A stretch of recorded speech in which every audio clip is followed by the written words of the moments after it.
In an era when little was known about how the human body functioned and ailments were sometimes thought to be brought on by evil spirits or bad luck, many historical medical procedures may appear barbaric, brutal, and primitive to the modern mind. People have experimented with a variety of methods to relieve one another's pain and treat various illnesses since the beginning of medicine. Regrettably, many errors, rash judgments, and ruthless decisions were made over time, and occasionally these resulted in fatalities. Welcome to History Rediscovered. Here are the most barbaric, dangerous, and life-threatening medical practices from history. Lobotomy. Walter Freeman believed he had discovered a means of easing the suffering of those who are mentally and emotionally unwell. Instead, he invented one of the most horrifying medical procedures in history. Based on earlier studies by a Portuguese neurologist, Freeman created his surgery, which became known as a prefrontal lobotomy, to break the connections between the frontal lobes and the thalamus, which he believed to be the area of the brain that dealt with human emotion. Early versions of Freeman's cure involved drilling holes in the tops of his patients' skulls. Later versions involved hammering an ice pick-like instrument through their eye sockets.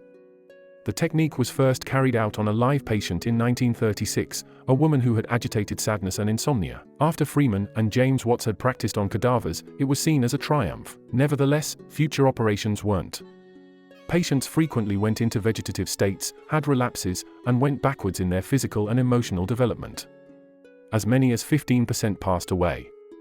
Rosemary Kennedy, the sister of the future President John F. Kennedy, was one of the most notorious casualties. She was rendered incapacitated and spent the rest of her life requiring full-time care.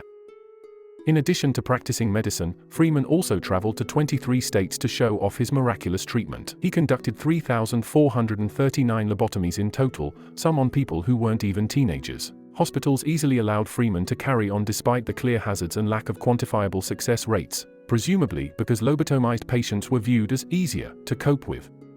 Everything changed in 1967 when Freeman operated on a Berkeley, California housewife who was one of his early patients and underwent a lobotomy. Finally putting an end to Freeman's careless brain hacking, he broke a blood vessel this time, causing Mortensen to bleed to death from a brain hemorrhage. Trepanation. One of humanity's most horrifying forms of surgery is also its oldest. Trepanation, the practice of drilling holes in the skull and exposing the brain to air as a means of treating disorders, was used by cultures all over the world as early as 7,000 years ago. Only conjecture can be offered as to how or why this gruesome method of brain surgery came into existence.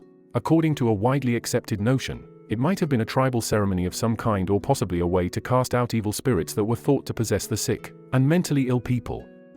Some contend that it was a more common procedure used to treat blood clots, abscesses, and epilepsy.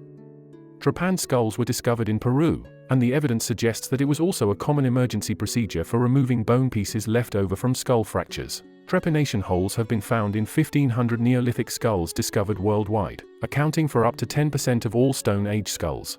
Of the 120 skulls discovered in France, 40 of them had the holes. Mercury for syphilis treatment. A syphilis diagnosis was extremely bad news for the majority of human history, and at the turn of the 20th century, the majority of doctors' recommended treatment involved giving the patient toxic mercury continuously. This led to the saying that lovers would spend one night with Venus, a lifetime with Mercury. Early in the 1900s, medical knowledge was improving, but treatment still required drastic methods, such as swallowing arsenic or purposefully giving the patient malaria to elevate body temperature and kill the syphilis. The Italians called it the French disease, and the French called it the Neapolitan disease. The Russians knew it as the Polish disease, and the Poles called it the German disease. Mercury was a common, if expensive, treatment for syphilis. It could be ingested, rubbed into the sores, or injected directly into the urethra, as this 19th century French mercury douche demonstrates. Mercury may have been effective in burning away syphilitic lesions, but it is also highly toxic and causes all manner of neurological problems, as well as swollen gums, rotting teeth, and hair loss. Public health campaigners of the 19th century feared syphilis would bring down the armed forces, and blamed the spread of the disease on women who sold sex.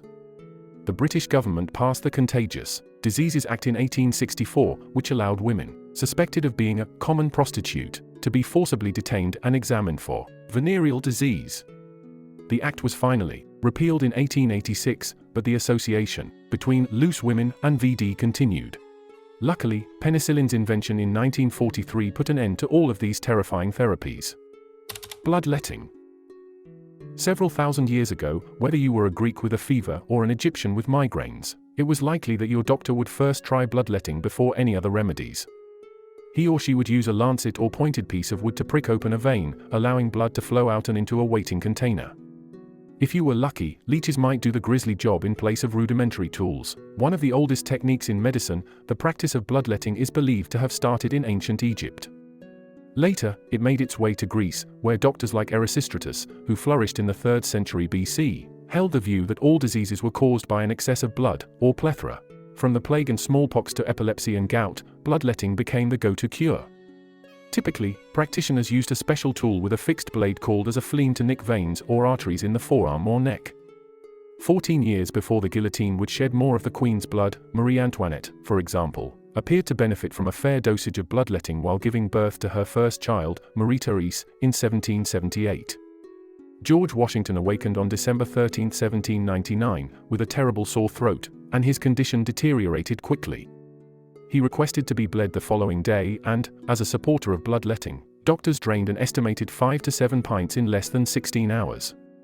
Washington passed away on December 14 despite their best efforts, which led to the theory that significant blood loss was a factor in his passing. Babylonian skull cure.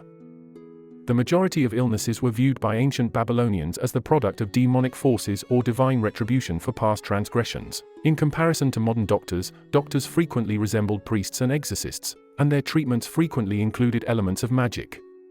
For instance, if a patient grinds their teeth while sleeping, the healer might assume that a deceased family member's ghost is attempting to speak with them. The doctor would advise sleeping next to a human skull for a week in order to exorcise the spirit, as per ancient necromantic teachings. The tooth grinder was also commanded to kiss and lick the skull 7 times per night to make sure this horrifying treatment was effective. Corpses. In a disturbing practice known as corpse medicine, human remains have been a common ingredient in medicines and remedies for much of history. At its height, in the 16th and 17th centuries, Europeans started ingesting medicines that contained human bones, blood, and fat to treat illnesses. Consuming human remains was consistent with current medical theory. According to Noble, it came from homeopathic principles. Like cures like, they say. You consume ground-up skull as a remedy for headaches, or consume blood to treat blood-related illnesses. Human remains were also regarded as powerful since it was believed that they contained the spirit of the body from whom they were taken. Spirit was viewed as a very genuine component of biology that connected the physical body to the soul. Blood was very potent in this situation. They believed that the soul was conveyed in the blood and did so as vaporous spirits, according to Sugg. The strongest blood was thought to be the most recent. Sometimes young men's blood was chosen, other times virginal young women's. Consuming a corpse gives one the power of the person consumed. Leonardo da Vinci said, according to Noble, we preserve our life by the murder of others. When reunited with the stomachs of the living, the insensate life that was once there in a dead creature regains its sensibility and cognition. To gain the energy of powerful young men, Romans drank the blood of fallen gladiators. Marsilio Ficino, a philosopher who lived in the 15th century, proposed drinking young persons' arm blood for similar reasons. Many healers in other cultures, such as those in ancient Mesopotamia and India, thought that human body parts may be useful.